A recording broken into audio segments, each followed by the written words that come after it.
अर्धम दानव वैरिणा गिरिजया प्यर्धम शिवस्या हृतं देवेत्थं जगतीतले पुरहरा भावे समुन्मिलति गंगा सागर अंबरम शशिकला नागाधिप क्षमातलम सर्वज्ञत्व अधीश्वरम त्वं गतं त्वां मां तु भिक्षाटनम।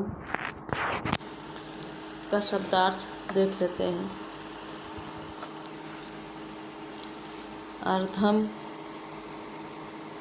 का अर्थ आधा, दानव वैरिणा यानी दानवों के बैरी अर्थात विष्णु जी, गिरिजया यानी पार्वती ने, आहृतम हर लिया या ले लिया, इत्थम इस प्रकार, जगती तले यानी पृथ्वी पर, अभावे यानी कमी, समुन्मिलति यानी प्रकट होने पर, अंबरम शशिकला का अर्थ होगा चंद्रकला आकाश को, नागाधिप यानी शेष नाग, क्षमातलम पृथ्वी तल को यानी पाताल को, सर्वगत्व अधीश्वरम त्वं गत यानी सर्वज्ञता और ईश्वरता, त्वाम यानी आप में आपको प्राप्त हुई, माम यानी मुझे,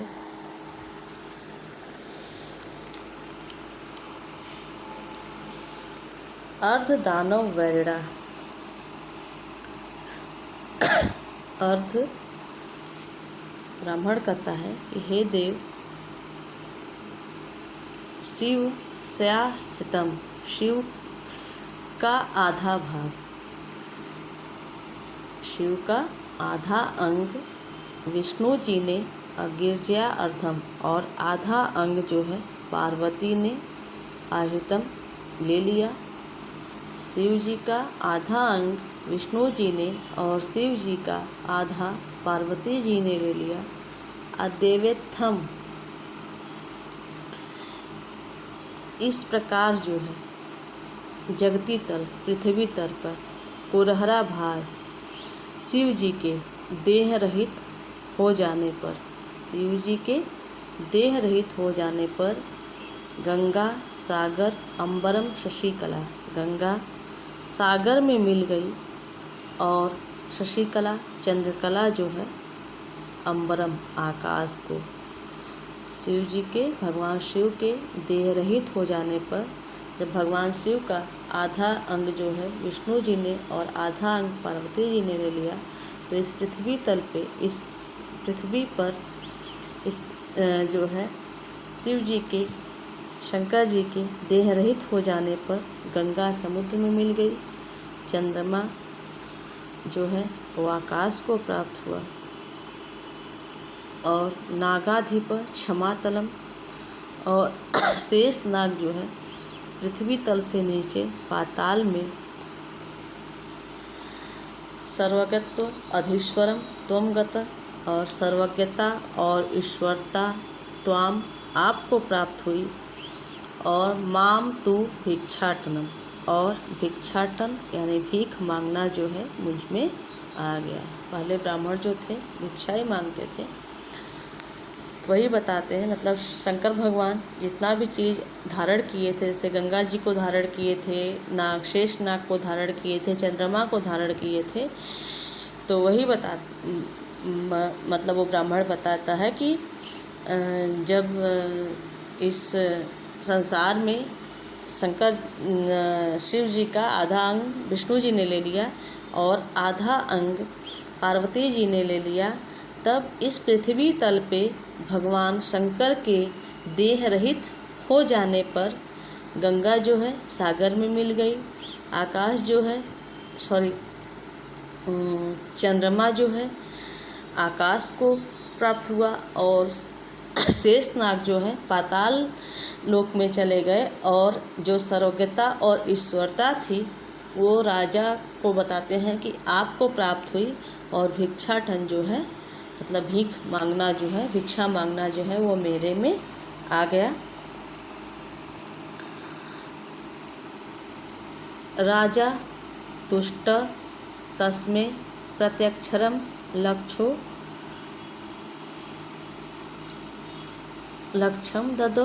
राजा तुष्ट यानी राजा जो है, तुष्ट यानी संतुष्ट होकर, तस्मै उसके लिए, प्रत्यक्षरम प्रत्येक अक्षर पर, लक्ष्यम ददो 1,00,000 दिया। अन्यदा राजा सम उपस्थिताम सीताम प्राह देवी। दूसरे दिन राजा ने उपस्थित हुई सीता नामक कवयित्री थी, उनसे कहा, देवी, हे देवी, प्रभातम वर्णय इति, प्रभात काल का वर्णन करो। दूसरे दिन उनके सामने उपस्थित हुई सीता से राजा ने कहा कि हे देवी, प्रभात काल का वर्णन करो। सीता ने कहा। विरल विरला स्थूल स्ताराः कला विव सज्जना, मन इव मुने सर्वत्रैव प्रसन्नं भूनभः।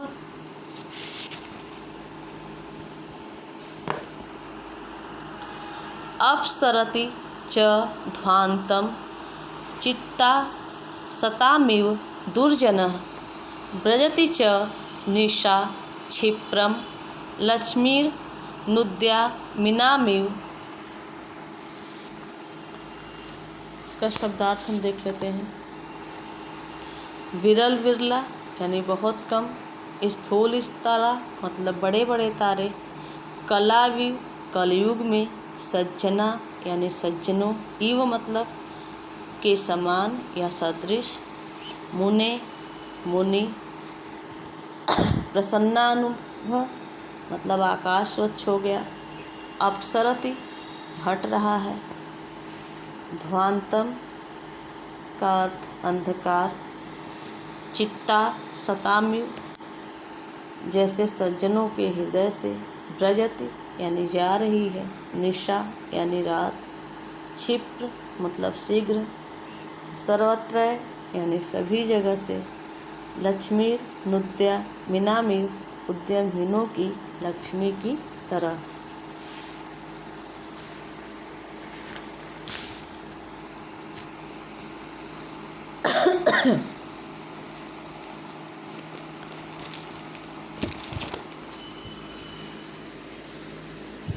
विरल विरला स्थूल स्तारा कलाविव सज्जना।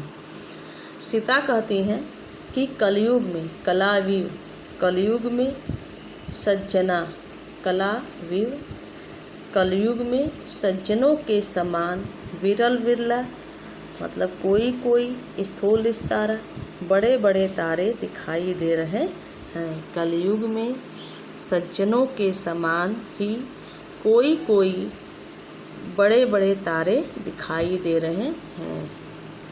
मन इव मुने सर्वत्र प्रसन्नम भूनभः। मुनि मन इव मने मुनि के मन के समान, मुनि के मन के समान,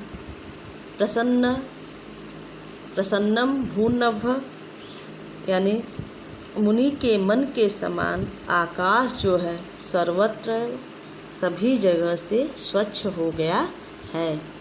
कलयुग में सज्जनों के समान ही कोई कोई बड़े बड़े तारे दिखाई दे रहे हैं और मुनि के मन के समान आकाश भी सभी जगह से स्वच्छ हो गया है। अपसरति च ध्वांतम चित्ता सतामिव दुर्जन, और दुर्जनों सज्जनों के चित्त से, चित्ता सतामिव सतमिव सज्जनों के हृदय से, दुर्जन यानी दुष्ट के समान, ध्वांत अंधकार, अपसरति सज्जनों के हृदय से दुष्ट के समान अंधकार दूर हो रहा है। व्रजति च निशा क्षिप्रम लक्ष्मीर्नुद्या मीनामेव। और प्रयत्नहीन व्यक्तियों की लक्ष्मी के समान रात्रि भी शीघ्रता से भागी जा रही है। जैसे जो प्रयत्नहीन, जो मेहनत करने वाले व्यक्ति नहीं रहते हैं, उनके पास लक्ष्मी नहीं होती है, तो वही है प्रातःकाल के समय जो है, जैसे जब सुबह होता है, जब बहुत सुबह का समय रहता है तो कोई कोई तारे दिखाई देते हैं और आकाश जो है पूरा स्वच्छ हो जाता है और सज्जनों के हृदय से दुष्ट के समान अंधकार दूर हो रहा है और प्रयत्नहीन व्यक्तियों की लक्ष्मी के समान रात्रि भी शीघ्रता से भागी जा रही है। राजा तस्मै लक्ष्यम दत्त्वा कालिदासम प्राह। राजा तस्मै लक्ष्यम दत्त्वा, राजा ने उसे 1 लाख देकर कालिदासम प्राह, कालिदास से कहा। सखे त्वमपि, मित्र, सखे यानी मित्र, त्वमपि यानी तुम भी, प्रभातम वर्णय इति, प्रभात का वर्णन करो। राजा जो है सीता को यानी उसका वेत्री को 1 लाख देकर कालिदास से कहते हैं कि हे मित्र, तुम भी प्रभात का वर्णन करो। ततः कालिदास प्राह, तब कालिदास ने कहा।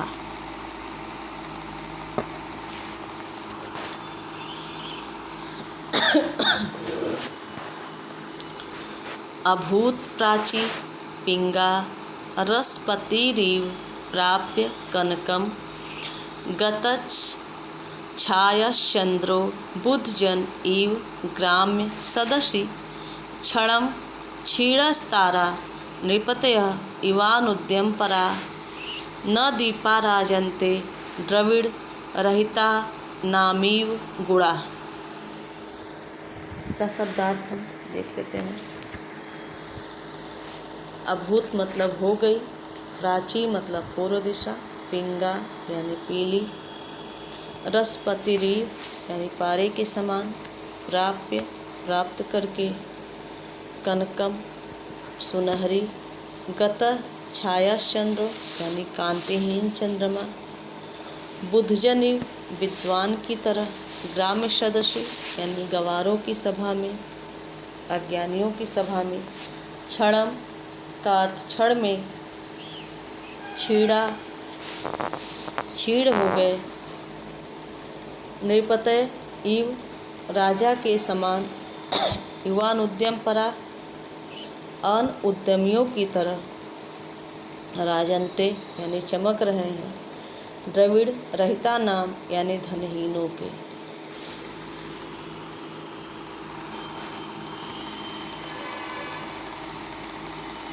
अभूत प्राची पिंगा रसपतिरीव प्राप्य कनकम, पूर्व दिशा प्राची, पूर्व दिशा, कनकम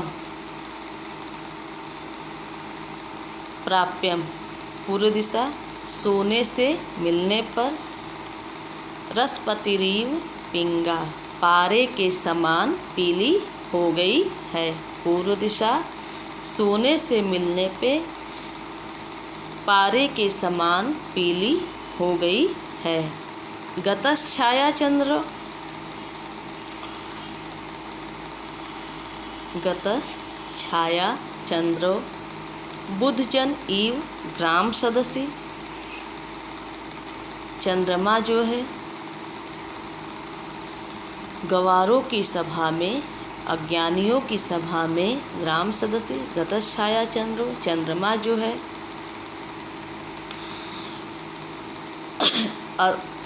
अज्ञानियों की सभा में, बुद्धजन इव गतस, चंद्रमा अज्ञानियों की सभा में विद्वान के समान छविहीन हो गया है। जहाँ बहुत ज़्यादा मूर्ख व्यक्ति रहते हैं वहाँ विद्वानों की कोई कदर नहीं होती है। तो वही कालिदास कह रहे हैं कि पूर्व दिशा सोने से मिलने पर पारे के समान पीली हो गई है और चंद्रमा जो है गवारों की सभा में विद्वान के समान छविहीन हो गया है। क्षणम क्षीरस्तारा नृपत्य इवान उद्यम परा, और उद्यमहीन राजाओं के समान नृपत्य इवान उद्यम परा, उद्यमहीन राजाओं के समान क्षणम क्षीरस्तारा, तारे जो हैं क्षण भर में क्षीण हो गए हैं। उद्यमहीन राजाओं के समान तारे क्षण भर में क्षीण हो गए हैं। न दीपा राजन्ते द्रविड़ रहिता नामी, और धनहीनों के गुणों के समान, द्रविड़ रहिता नामी गुणा, धनहीनों के गुणों के समान न दीपा राजन्ते, दीपक जो है सुशोभित नहीं हो रहा है। उद्यमहीन धनहीनों के गुणों के समान दीपक भी जो है सुशोभित नहीं हो रहा है। सुबह होने पे दीपक का कोई काम नहीं रहता है। राजा अति तुष्ट तस्मै प्रत्यक्षरम लक्ष्य ददौ, राजा जो है अति तुष्ट, राजा ने अत्यधिक संतुष्ट होकर कालिदास तस्मै यानी उसे भी प्रत्यक्षरम प्रत्येक अक्षर के लिए लक्षम ददो 1 लाख दिए। राजा जो है अत्यधिक संतुष्ट होकर उसे प्रत्येक अक्षर के लिए 1 लाख दिए, मतलब हर अक्षर पे 1 लाख उन्होंने कालिदास जी को दिया।